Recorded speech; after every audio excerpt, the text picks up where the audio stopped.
It's no secret that a fat cow is usually a happy cow. It means they're eating good, and that makes for better profits. Yeah, but as Ranger Nick tells us, cattle nutrition can sometimes be an issue, especially if Mother Nature is in the mix.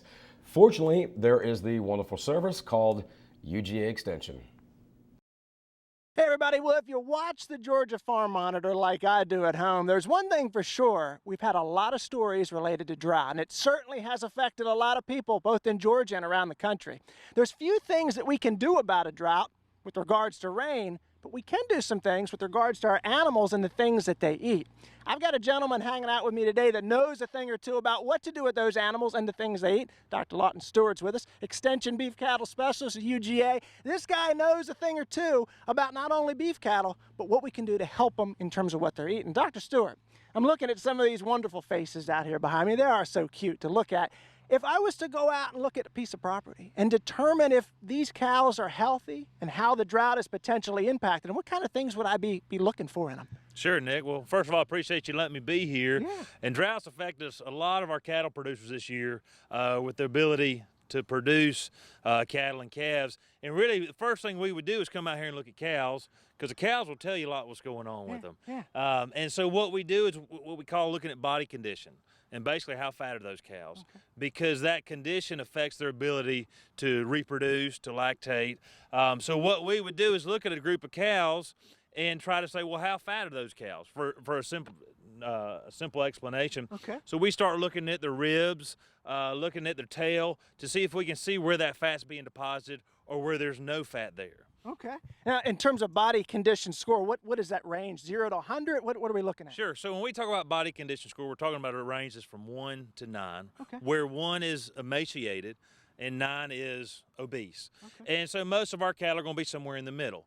What we typically say is we want something that's a 5 or 6. Okay. So right there in the middle, drops below a 5, we start affecting their ability to do their job in our cow herd. Interesting. Now, body condition score, I'm thinking my body condition's probably a 5 or 6, at least something like that. But in terms of looking at these cows, I want to talk next about the stuff that they eat and what we can do in terms of analyzing some of that. So let's check that out next.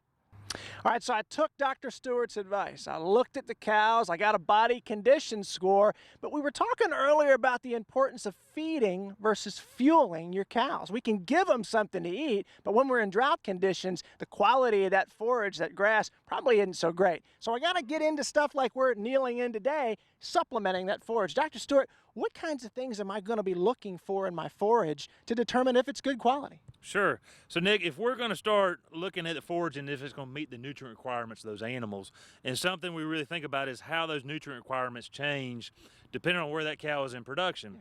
So if we look at our cows now, they're lactating, they're supporting that little animal. So what we're going to do is look at this forage and see if it has the energy and the protein needed for those cows. So we're going to do that through taking a forage sample. Okay.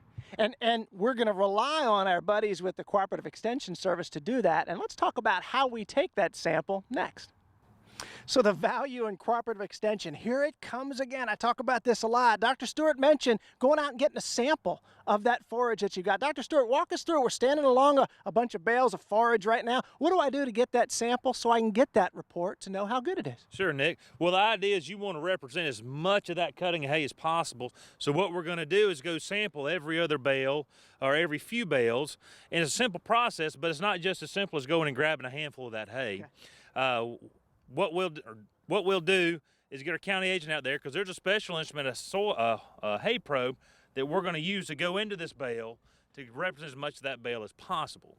And then I take that agent takes it away, and I'm going to get some kind of a forage report back from that. Is that right? It's kind of what I've got in my hands here that we're seeing on the screen? That's right, Nick. So you'll get this report back, and there's a lot of numbers here, but especially for our people that are new to the process, there's a few numbers that I want to focus on. Okay. First of all, our relative forage quality is simply an index.